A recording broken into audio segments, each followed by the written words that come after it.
বড় লোক হয়েছে। একটা লোক যদি মাদ্রাসায় কিংবা মসজিদে 1000 টাকা দিয়েছে, কি করে? আলু ব্যবসা করে, হালাল টাকা, মাথার ঘাম ফেলানো পায়েতে, সেই টাকা হালাল টাকা 1000 টাকা দান করেছে, তার কোনো মূল্য নাই।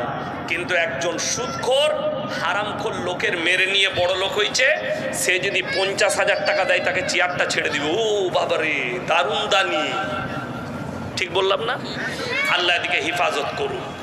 শুনেলেন মুসান্নাফ ইবনে আবু শাইবার হাদিস, রাসূল আকরাম সাল্লাল্লাহু আলাইহি ওয়াসাল্লাম তিনি বর্ণনা করলেন, হে আমার সাহাবীরা শোনো, কিয়ামতের পূর্বে মসজিদগুলো নামাজিতে ভরে যাবে, যখন গোটা পৃথিবীতে ইসলাম প্রতিষ্ঠিত হয়ে যাবে। জোরে বলুন সুবহানাল্লাহ। সাহাবীরা বললেন, ইয়া রাসূলুল্লাহ, নামাজিরা কেমন হবে? নবীজি বললেন, তারা হবে সুদখোর নামাজি, হারামখোর নামাজি, হারাম খাবে আর বড় বড় অট্টালিকা বাড়ি তৈরি করবে, তাদের মধ্যে ইমানদার একজনও থাকবে না। আজকে কম্পিটিশন কিসের চলছে জানেন? সুদ খা, লোকের মেরেলে, যা হোক করে বড় লোক হ, আর গ্রামের মধ্যে সেরা বাড়িটা আমারই হবে। লোকে বলবে বাড়ি একখানা করেছে, কেন বে?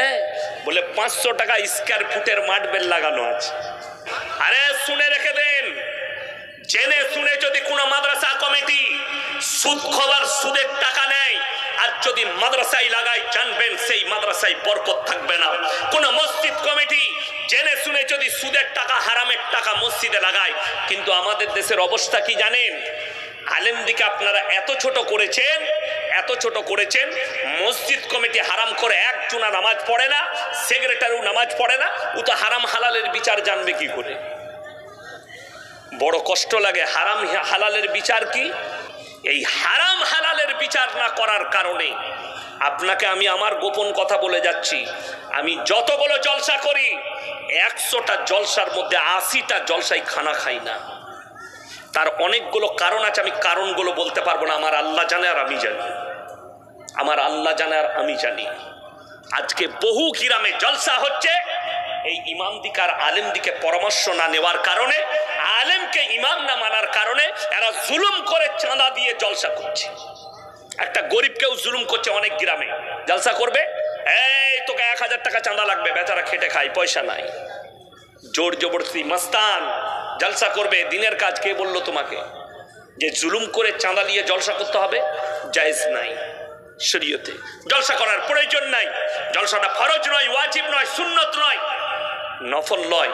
জলসা ভালো কাজ, এর দ্বারা নেকি পাওয়া যায়, লোক কোরআন হাদিসের কথা শুনবে, এর দ্বারা মুসলমান কেউ ইমান আনতে পারে। অমুসলিম ভাই লাভ আছে, কিন্তু মাথায় রাখবেন জুলুমবাজি করে চাঁদা তুলে জলসা করা যাবে না। আমাদের দেশে একটা অমুসলিম আর মুসলিমের পার্থক্য বলে দিই।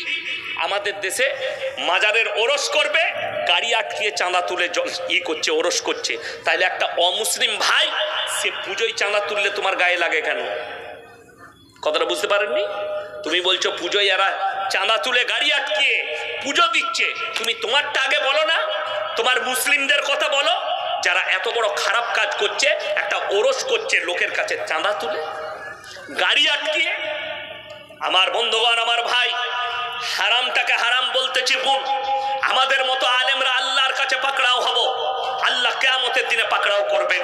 কোরআনে আছে, ইন্নাল্লাযীনা ইয়াকতুমুনা মা আনজালাল্লাহু মিনাল কিতাব ওয়া ইয়াশতারুনা বিহি সামানান কালীলা উলাইকা মা ইয়াকুলুনা ফি বুতুনিহিম ইল্লান নার। আমার ইয়াসিনের মতো 100টা মৌলবি কিয়ামতের দিনে ধরা পড়বে।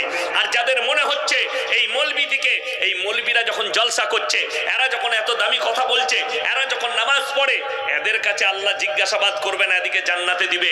তারা কান খুলে শুনে নেন, সূরা আরাফ প্রথম পৃষ্ঠা, 8 পারা, সূরা আরাফ প্রথম পৃষ্ঠা।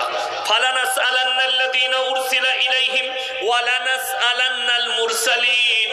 হে আমার নবী বলো, পৃথিবীতে মৌলবি মোল্লারা তো অনেক দূরের কথা, আমি কিয়ামতের দিনে নবী পয়গম্বর রাসূলকেও দাঁড় করাবো, তাদেরকেও জিজ্ঞাসাবাদ করা হবে, তাদের উম্মতিকে জিজ্ঞাসাবাদ করব। হে আমার বন্ধুগণ, যদি আল্লাহ রাসূলকে পয়গম্বরকে জিজ্ঞাসাবাদ করে, আমাদের মতো ফুটো মৌলবিরা কি করে বাদ যাব? আজকে জলসা করতে এসেছি, আপনারা বলুন মেলা ইসলামে হারাম না হারাম নয়? হারাম। তাহলে জলসায় মেলা কি করে বসলো? কথাটা বুঝতে পেরেছেন না পারেননি? ইসলামে মেলা কি করে বসলো? আজকে যদি এটাই প্রতিবাদ না করি, এই তো শেখ কতবার বললো এখানে দাঁড়িয়ে থাকবে না, দেখুন এখনো দাঁড়িয়ে আছে। কথাটা বুঝতে পেরেছেন? তাইলে এই আলেমটাকে আপনি কি মান্য দিলেন যে দাঁড়িয়ে থাকবেন না, আদবের সঙ্গে বসুন, কিন্তু আপনি বসতে পাচ্ছেন না, এসে সেই দাঁড়াচ্ছে। কুকুরের ন্যাচ জানেন? কুকুরের ন্যাচ বাতা বেঁধে দিলে 72 বছর পরে খুঁড়ে দিলে আবার ওইরকমই বেঁকে যাবে মালটা। তো এ শেখ যতই বলুক শেষ পর্যন্ত এই কিছু মাল দাঁড়াবি। আমি ড্যান্স করতে এসেছি না, এখানে ড্যান্সের প্রোগ্রাম যে দাঁড়িয়ে দেখবে? আরে কোরআন হাদিসের আলোচনা আপনারা মনে করেন কান দিয়ে শোনা যায় না? যদি কান দিয়ে বায়ান শুনেন, সে বায়ান আপনার দিলেতে টিকবে না, আপনাকে হৃদয়ের কান দিয়ে শুনতে হবে আর ব্রেন দিয়ে বুঝতে হবে, তবে আপনার কাছে বায়ান থাকবে। তা না হলে আপনি আজকে বায়ান শুনবেন, লুঙ্গিটা ঝেড়ে দিয়ে চলে যাবেন এখান থেকেই, সালা তোর বায়ান এখানেই রইল, কাল থেকে যা করার তাই করবে। আপনাকে বাস্তব কথা বলে যাচ্ছি আমার বন্ধুগণ। আল্লাহ তাআলা কোরআনে বললেন মানুষকে একমাত্র আল্লাহ তাআলা নিজের প্রশংসা করার যোগ্যতা রাখেন। মানুষের যোগ্যতা কতটা, আমার আল্লাহ সৃষ্টিকর্তা কেমন, আল্লাহ এটা কোরআনে বললেন, মানুষকে মনে পড়ালেন। কুল্লাউ কানাল বাহরু মিদাদাল লিকালিমাতি রাব্বি লানাফিদাল বাহরু ক্বাবলা আন তানফাদা কালিমাতু রাব্বি ওয়ালাউ জিনা বিমিসলিহি মাদাদা। হে আমার নবী, পৃথিবীর মানুষকে বলো, গোটা পৃথিবীতে যতগুলো সমুদ্র আছে সব যদি পানিগুলো কালি করে দিই, আর পৃথিবীর মানুষ যদি আল্লাহর প্রশংসা লিখতে শুরু করে, সব পানি শেষ হয়ে যাবে। আবার আমি অতটাই দেবো, সেটাও শেষ হবে, কিন্তু আমার আল্লাহর প্রশংসা লেখে শেষ করা যাবে না। সকলে জোরে বলুন সুবহানাল্লাহ। আল্লাহর কৃতিত্ব, আল্লাহর বড়াই এটা। এরপর চলুন, আমি আলেমদের অবদান বলেছেন। সর্বপ্রথম আমাকে যে দাওয়াত দিয়েছেন আলেম হিসাবে, ঠিক কিনা কথা বলেন? তো আমার অবদান হচ্ছে আমাকে সমাজকে হক বলতে হবে, নাহলে আল্লাহর কাছে জবাবদিহি করতে হবে না, হবে না? শুনেলেন আলেম ইমাম যারা আছে, অনেকজন বলে আজকে এইটা যেটা দিয়েছে আমাকে, যে আপনি আলেমদের কর্তব্য কি? আলেমকে আলেমের কর্তব্য পালন করতে দেননি আপনারা, সমাজ আটকিয়েছে।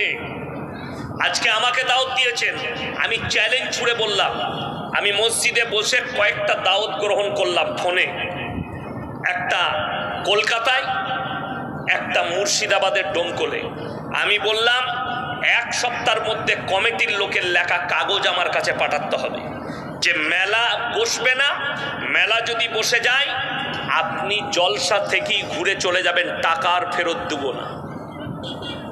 এই লিখিত কাগজ আমাকে চাই, আর কমিটির লোকের সই থাকতে হবে। একটা মাদ্রাসাওয়ালা ফোন করেছিল, মাদ্রাসাওয়ালাকে বললাম পেডেতে লেখে পাঠান, সেক্রেটারি কেসিয়ারের সই চাই এবং কমিটির। আপনাকে যে টাকা দেবো ওই টাকা ফেরত নেব না যদি একটা দোকান বসে থাকে মেলা বসলে। চ্যালেঞ্জ আমি বললাম লেখো, জলসা করবো না অসুবিধা নেই, বাড়িতে বসে থাকবো, মাদ্রাসায় পড়াবো, ব্যবসা করব, কিন্তু জলসায় যাব না যদি হারাম কাজ হই জলসায়। এইটা হচ্ছে আলেমদের অবদান, এইটা হচ্ছে ইমামের আর আলেমের অবদান। আজকে যে আমি জলসায় এসছি, আপনাদেরকে একটা কথা জিজ্ঞেস করি, কোরআন সত্য কিতাব না মিথ্যা? কথা বলে না? সত্য। এটা আপনারা না বললেও সত্য। দেখুন এই যে কোরআন, আমি কোরআনের হাফেজ, ওটা কোরআনটা আমার সিনেতে আল্লাহ ভরে দিয়েছে।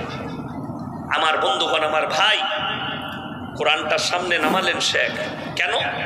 উনি জানেন যে দরকার পড়লে উনি খুলবেন। এই যে কোরআনটা আছে এখানে দেখুন, জলসার ইস্তেহার আছে, এই যে জলসার কাগজ, এই কাগজটা কমিটির লোক ছেপেছে না ছাপেনি? আচ্ছা, এর উপরে লিখতে পেরেছে এরা যে আমাদের লেখার মধ্যে কোনো ভুল নেই? কথা বলেন, লিখতে পারবে কোনো জলসা কমিটি? যদি বলে যে হ্যাঁ ভুল নেই, আমি এখানে কয়েকটা ভুল বার করে দেবো টাইপের মধ্যে, লেখার মধ্যে, ঠিক কিনা কথা বলেন? পারবো। বড় বড় আলেমে দ্বীনরা, শেখ মুশায়েখরা অনেক কিতাব লিখেছেন। একজন আমার আব্বাজি অনেকগুলো বই লিখেছেন, কিতাব লিখেছেন, কেউ লিখতে পারেনি।